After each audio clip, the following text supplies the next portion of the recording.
Welcome you all for the memory verse from 66 books of the Bible. Today's memory verse from book of Leviticus.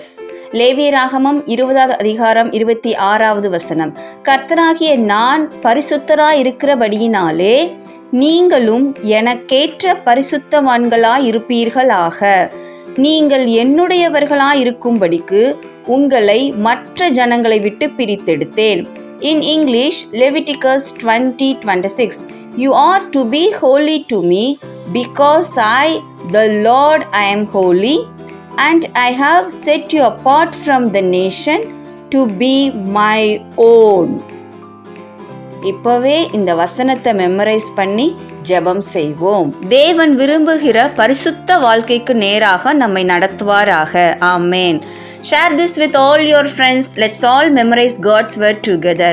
Have a good day. God bless you.